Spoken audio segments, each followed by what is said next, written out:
বিসমিল্লাহির রহমানির রহিম। বন্ধুরা, আমরা অনেকেই চিন্তায় থাকি, রিজিক কম কেন, টাকা আসে কিন্তু থাকে না কেন। আজ আমি আপনাদের এমন একটি ছোট্ট আমল বলবো, যেটা যদি প্রতিদিন করেন, ইনশাআল্লাহ রিজিকের দরজা খুলে যাবে। একবার এক সাহাবী রাসূলুল্লাহ সাল্লাল্লাহু আলাইহি ওয়াসাল্লামের কাছে এসে বললেন, ইয়া রাসূলুল্লাহ, আমি গরিব, আমার রিজিক খুবই কম। রাসূলুল্লাহ সাল্লাল্লাহু আলাইহি ওয়াসাল্লাম তাকে বললেন, সকালবেলা তুমি ঘর থেকে বের হওয়ার আগে এই দোয়াটি পড়ো। তিনি দোয়াটি শিখিয়ে দিলেন।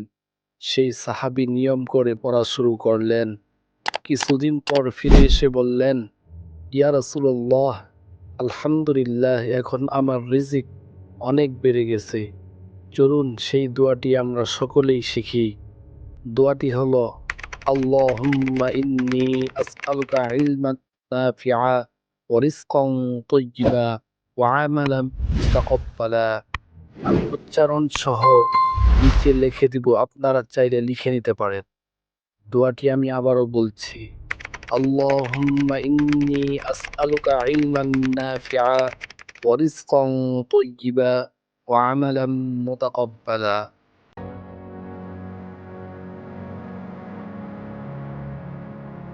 এর অর্থ হচ্ছে, হে আল্লাহ, আমি তোমার নিকট চাচ্ছি উপকারী জ্ঞান, হালাল ও পবিত্র রিজিক এবং কবুলযোগ্য আমল।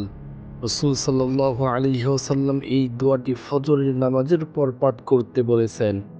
ফজর শেষে সূর্য ওঠার আগ পর্যন্ত সময় এটি বরকতময় একটি সময়। এ সময়ে দোয়া করলে আল্লাহ তাড়াতাড়ি কবুল করেন।